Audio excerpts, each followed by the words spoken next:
Morské hrádze a udržateľnosť miest. Čo sú, prečo ich staviame a čo znamenajú pre naše pobrežie?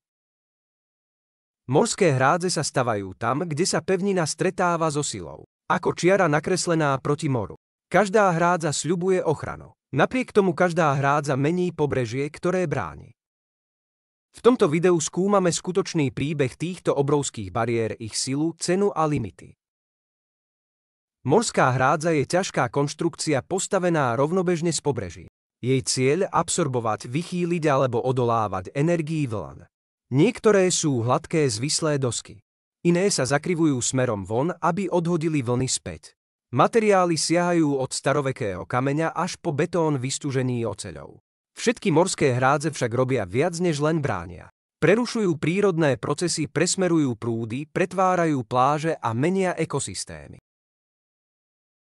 Morské hrádze nie sú nové. Pred 2000 rokmi rímski inžinieri postavili ochranné kamenné bariéry okolo kľúčových prístavov ako Ostia a Cézarea. Niektoré prežili stáročia. V modernej Európe sa rozsiahla výstavba morských hrádzí zrýchlila po brutálnych záplavách v Severnom mori v 1950 rokoch.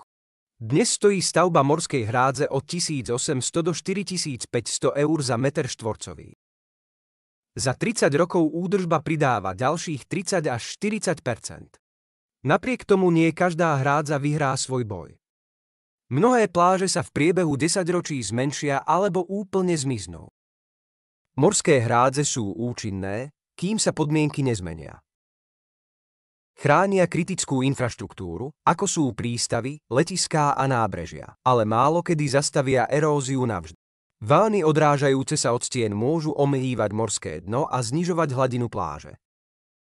Stúpajúce moria nad štruktúrami sa kedysi považovali za neporaziteľné a údržba sa nikdy nekončí. Každá búrka testuje múr. Každú zimu betón praskne.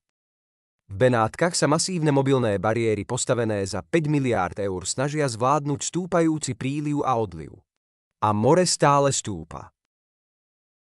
Nie každé pobrežie by malo byť obrnené. Morské hrádze sú opodstatnené tam, kde je bezprostredne ohrozená infraštruktúra s vysokou hodnotou, ako sú centrá miest, prístavné zariadenia, kľúčové železničné trate.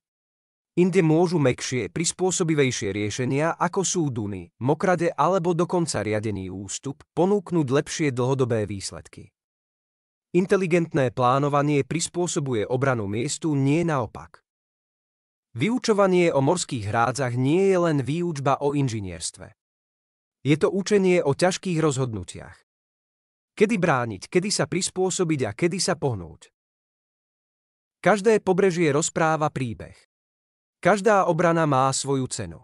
Skutočným ponaučením je, že žiadne riešenie nevydrží večne bez zmeny.